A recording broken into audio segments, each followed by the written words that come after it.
Hoje a gente vai conversar sobre o perturbado, o magnânimo, o indelével Edgar Allan Poe.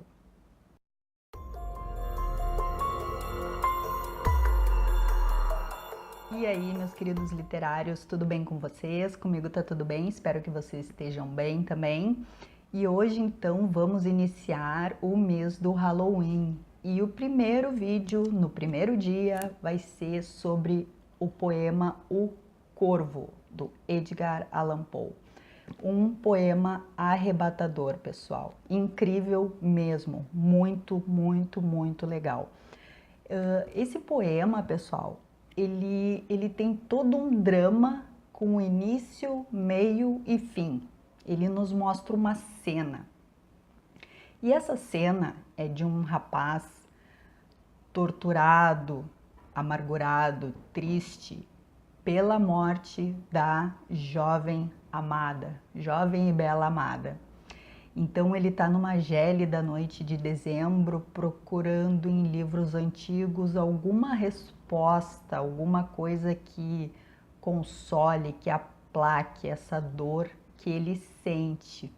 E até que um corvo bate nos umbrais dele e ele começa a conversar com esse corvo e o corvo responde sempre a mesma coisa: nunca mais. É muito interessante, gente. E assim, pessoal, eu assisti 2 filmes também, um de 1935 com o Bela Lugosi e o Boris Karloff, tá? Que se chama O Corvo também. Não tem nada a ver com o poema, tá? É só um pano de fundo ali. E eu assisti também o filme de 1963 com o Vincent Price e com o Boris Karloff também. Também não tem nada a ver com poema, tá, pessoal? É só mais um pano de fundo também. Eu achei que a história ia ter a ver alguma coisa assim baseada no poema, mas não tem nada a ver, tá? E assim, pessoal, essa edição aqui da Dark Side, aqui vai ter uma introdução falando de como o Poe fez esse poema, tá? Que é a filosofia da composição. Tá? Bem bonita a edição, como sempre, né? E aqui o Poe vai dar algumas explicações de como ele montou esse poema. E eu vou ler um pouquinho aqui para vocês, tá? Vou ler uns trechinhos aqui para vocês.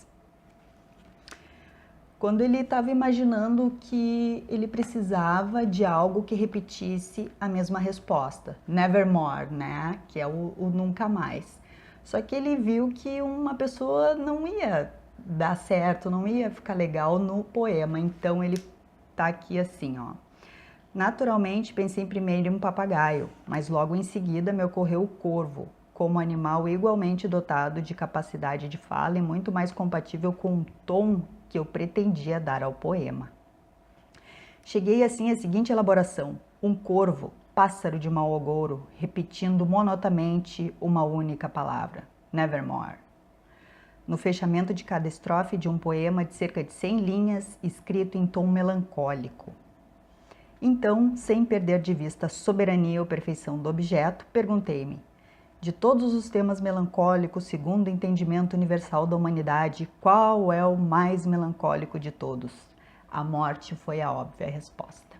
E a morte de uma bela jovem, mais ainda, né, pessoal? Então, aqui, né, algumas páginas vai nos contando como é que o Poe foi elaborando esse poema, tá?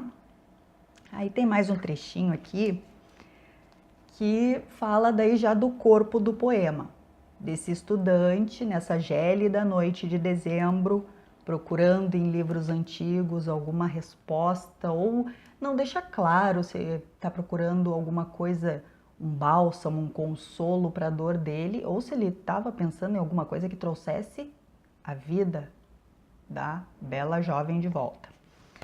O estudante desconfia em entender do que se trata, mas se vê impelido, como já expliquei, pela sede humana por tortura auto-infligida. Sim, porque ele fica perguntando coisas para o corvo que ele sabe a resposta que o corvo vai dar, mas mesmo assim ele continua nessa loucura.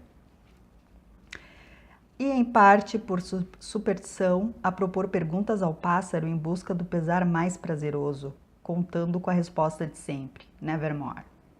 Com a satisfação levada ao extremo desta tortura, a narrativa do que denominei sua fase mais óbvia chega a um desfecho natural, e até então sem ultrapassar os limites do real.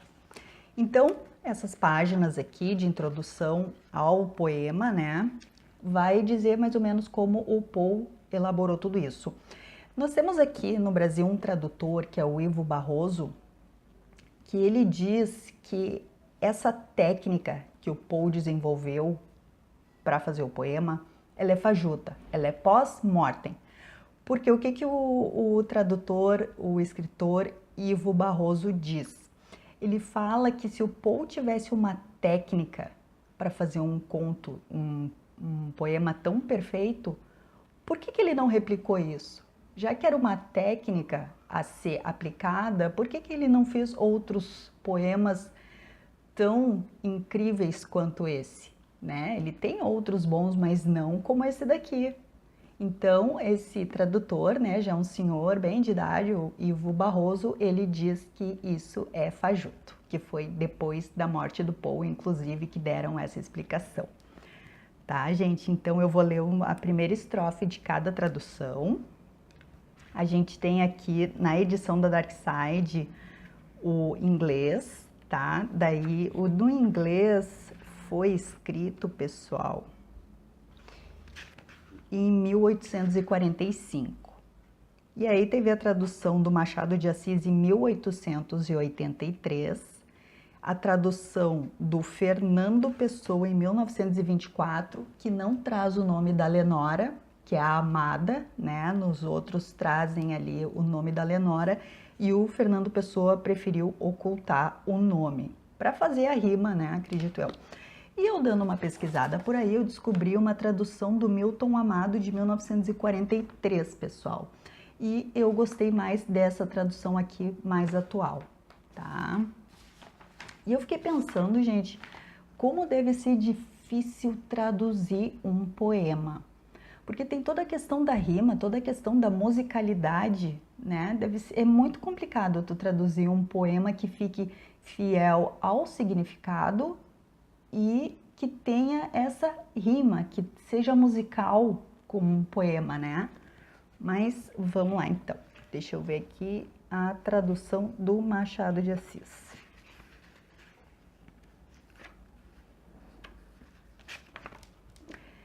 Machado de Assis, tá, gente?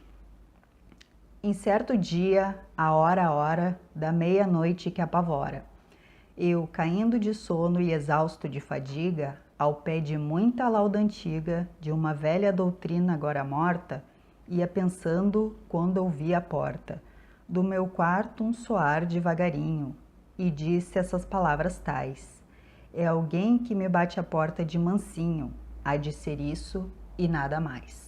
É a primeira estrofe, tá, gente? E aí, a primeira estrofe do Fernando Pessoa. Numa meia-noite agreste, quando eu lia lento e triste, vagos, curiosos tomos de ciências ancestrais, e já quase adormecia, ouvi o que parecia, o som de alguém que batia levemente a meus umbrais. Uma visita, eu me disse, está batendo a meus umbrais. É só isso e nada mais. E a primeira estrofe do Milton Amado, de 43, é assim.